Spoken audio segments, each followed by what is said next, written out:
fighting robot, Mega Man! Over the years, there has been plenty of iconic platformer franchises out there. From your Marios to your Sonics to the Crash Bandicoot series. But out of all the platformer series, it is Mega Man that is honestly considered as one of the much more respectable series out there. Especially around the Nintendo scene, where most of his most iconic games originate on Nintendo consoles. All the way to the original NES, where there has been plenty of Mega Man games released on this one console alone. But it wasn't until the Super Nintendo where the franchise truly expanded, because ever since then, there has been plenty of different iterations of Mega Man, with the most popular one easily being with the Mega Man X series. However, despite there being so many different Mega Man games out there, I surprisingly haven't really played a lot of them. Now, not to say like I literally played none of the Mega Man games, because I actually did play through the Mega Man Legacy Collection, and honestly thought they were pretty good games. If you're wondering, I think my favorite classic Mega Man game is probably with Mega Man 7, just because I'm just a big sucker for Super Nintendo games. But yeah, for me personally, I really want to dig more into the Mega Man series. So that's why I have stuff like the Mega Man X collection in my backlog. Which I've gotta say, you know that it's been a while since we've seen a Mega Man game? But I gotta give credit where credit's due, because I really love these legacy collections that Capcom's been releasing. Because now a huge chunk of the Mega Man franchise is now accessible, which is pretty cool. Although, out of all the Mega Man games out there, there was one where I was always very curious on, which is Mega Man N Base. Because out of all the Mega Man games, this one is definitely one of the most divisive games in the franchise, where you see people either really love this game or don't like it. Plus, the stuff around this game is very interesting, because this is a Mega Man game that only released in Japan on the Super Famicom in 1998. And keep in mind, around this time, it was only 2 years after the N64 originally released. And also, keep in mind, this is also the same year when games like Sonic Adventure and Banjo-Kazooie came out as well. And here comes this lone Mega Man spin-off releasing on last-gen hardware. Although not to harp on this too much, because this is usually a thing that some companies do.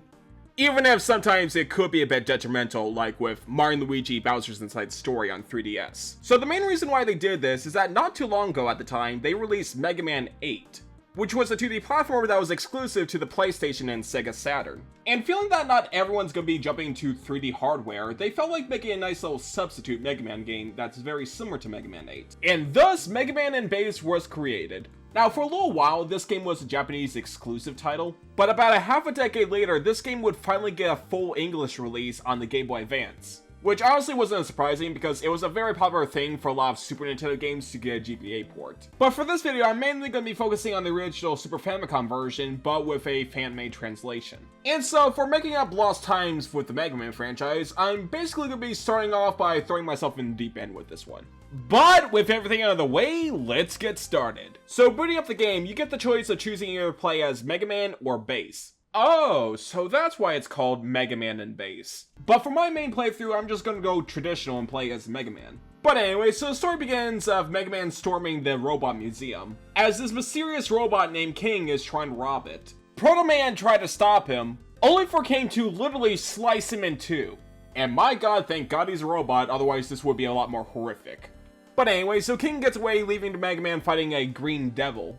And honestly, for the very first level, it's not really too shabby. And once you do so, you're greeted to the ever so iconic Mega Man level screen. Although, unlike most Mega Man games where you get to choose from 8 different robot masters, when you start this game, you're only limited to about 3 of them. With the only other Mega Man game I could think that did this was with Mega Man 7. Now, before I played this game, some friends of mine who are much more bigger Mega Man fans than I were insisting me to play as Cold Man first, because out of the 3 robots, he's definitely the much more beginner one. And honestly, for very first impressions of this game, this level is honestly pretty good. I like how the first half of this level has a big focus on these breakable ice platforms, where if you stay on it for too long, then it'll break, leading to some pretty interesting platformings here and there. And honestly, Cold Man himself is honestly a pretty solid boss, as he has a very straightforward pattern that's very easy to dodge. And once I defeated him, I was able to gain the ability of Ice Wall, which by name gives Mega Man the ability to summon a wall of ice. And so after going through the Cold Man levels, the very next one I did is Burner Man. Because if you're very familiar with like Mega Man stuff, then you'd know that the levels are basically like a rock, paper, scissors format. And so because of this, something like fire would definitely be weak to ice. So a move like this is definitely useful for this level, and my god, this level. You know, with the Robot Museum and the Cold Man levels, they were pretty challenging, but honestly, they were very doable. But starting with Burner Man, it really shows the cracks of this game for me. Now, when it comes to the actual platforming, that's not really the biggest problem with it, because it's honestly very solid throughout. But the problem with the levels is not because of the platforming, but because of the freaking enemies. As these guys are freaking aggressive in this game. Okay, so get this. There's this one area in the level where you're constantly climbing up these ladders, with the main obstacle is trying to jump over these pits that you cannot see because it's obscured by the foreground. While you're dealing with enemies that have a specific weak point that takes a bit of time to actually take down. And unless you're willing to take damage, you can't move around them because they're way too big to do so. And the best part being is that if you actually take down one of the enemies and fall through a floor, they actually respawn, so you actually have to do it all over again. And the weirdest thing is that after this, I didn't really have any problems with some of the obstacle courses in this game, like this one area where you're trying to dodge spears. But then the game decides to have another difficulty spike where you're dealing with this forest section, with the main obstacle being this robot that will constantly scorch the whole thing on fire, which is an instant death hazard, and the only way to avoid it is try to get to a higher place. If it wasn't for the fact that they have these much more durable enemies on top of the safe zones. And Burner Man! Oh, Burner Man! So with Cold Man, his attacks was very straightforward, but with Burner Man, he feels like he's made for a completely different game. Because even though that he does have a pattern on how to avoid it, actually trying to dodge it is easier said than done. And even though I did acquire his weakness, which was the ice wall, actually using the weakness against him is surprisingly very difficult because he has so many different invincibility frames. Because the whole thing is that you use the ice wall to make him push down into the spikes, but the problem is that when he attacks, it just doesn't register it. I was eventually able to defeat him, but my lord, that was a freaking difficulty spike. And as for the other levels, well, Power Man levels isn't really too shabby, as the main thing is that you're platforming through underwater physics, and frankly the Power Man boss isn't really too bad itself because it's also very straightforward compared to Burner Man. But again, the only problem I have with this level is that sometimes the enemies can be too aggressive. But luckily it wasn't as aggressive compared to Burner Man's. I think my favorite level in this game is probably with Tango Man, as it probably has my favorite level design with the best platforming, like with this one section early on where you're platforming through balloons. Which weirdly reminds me of the balloons from Yoshi's Island. And even the Tengu boss fight here is pretty good because he has a very clear pattern that you need to dodge. And when you actually use his weakness, it actually does take out a huge chunk of health. And as for the rest of the levels, I can mostly just describe it as the same thing. Where most of these levels were pretty solid, with the only flaw being is the weird inconsistent difficulty spike.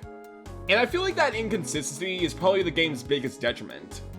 Because one minute you're playing this game where it has pretty solid level design as you're constantly taking out enemies, and then another moment you're constantly pulling out your hair because my lord, these treadmill sections and Dynamo Man levels are freaking annoying. Although they do try to make things a bit easier in some aspects. Like throughout the game as you defeat enemies, you'll be able to collect these bolts, which allows you to buy some items from Otto's shop. And honestly, he has pretty useful stuff.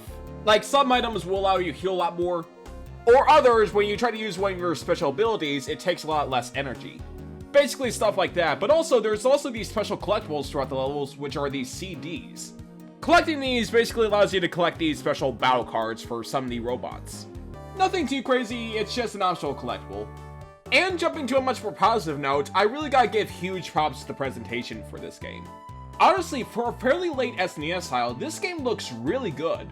It's frankly very impressive they were able to translate most of Mega Man 8's graphics that was a PS1 game to a Super Nintendo, with most of the characters in this game looking pretty stellar. And I especially love the soundtrack. Honestly, it's probably one of my favorite Mega Man soundtracks of all time, as I'm mostly a big sucker for SNES soundtracks. So regardless on how the game actually plays, I really gotta give credit when credit's due.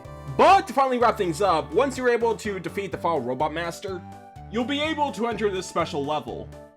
Well, it's not really a level per se, it's more so just like a lone room you can just access to. Where the main thing is that there's 8 different rooms you can go through, and each of them have a special bolt you need to collect. And the only way to collect all of them is to have all 8 Robot Master's abilities.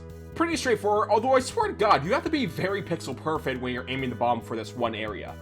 But I guess that's Mega Man Base in a nutshell for you. But anyway, so by collecting all these giant bolts, you're able to access the final level of this game. Where just like in past Mega Man games, it's basically one giant gauntlet. And I'll give credit when credit's due, for the first area of this gauntlet is honestly pretty good, as most of the obstacles in this level are basically remixed versions of other levels, which really makes this area truly feel like it's one big finale. And this whole place is divided into 3 different levels, where at the near end you have to face off with a unique boss, Although, funny story is that, after I was able to beat this game, I was actually talking about my personal thoughts of this game with some friends, and one of the things they asked me about is actually one of the bosses in this game, where they said that the hardest one for them was this platforming section, where you have to take down this enemy while constantly platforming, while the enemy can actually destroy the platforms, and I literally told them this was actually the one boss fight I was able to get on my first try. And now to finally wrap things off, we have the third and final level in this game, where you're finally being able to face off with King, and then Proto Man dies again. This is really not his game. But anyway, so you're able to take down King, but then suddenly it turns out that Dr. Wily was pulling the strings this entire time. Which leads to the true final level in this game, where you have to face off with Dr. Wily.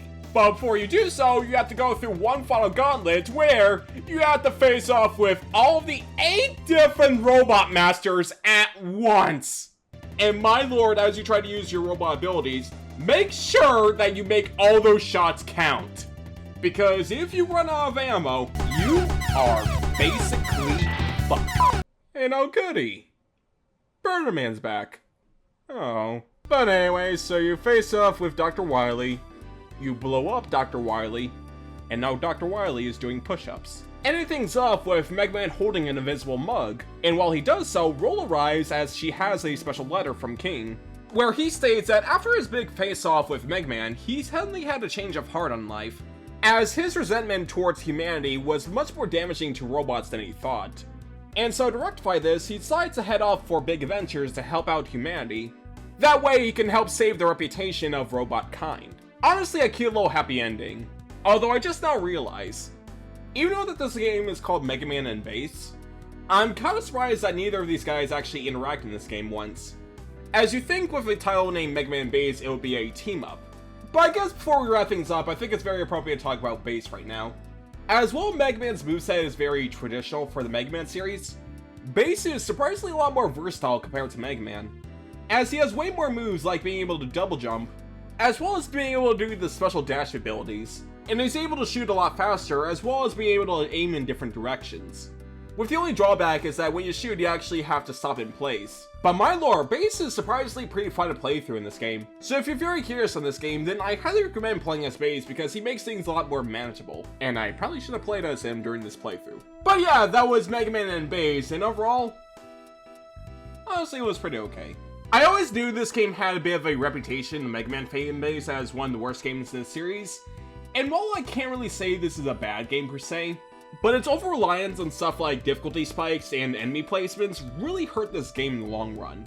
Because one moment the level design is very straightforward and very doable, and then the next moment you're constantly getting killed by these cheap instant kill hazards. If you're very curious on this game, then I can only recommend it if you're like a big Mega Man fan, because if you're not, then I'd say this is a game you should pass on. This game was always considered as like the forgotten entry in the series, and honestly after playing through this game, I kinda see why. I don't really think this game is as bad as some people say it is, but at the same time, I still think this is just like an okay above average platformer. I'd say you're better off playing any other Mega Man game in like the Legacy Collection and such. Although with that being said, it's kind of a shame that this game never actually got re-released. Like, even though that I do think this game is kind of eh, I honestly think this game should get re-released one day, maybe on stuff like the NSO or something.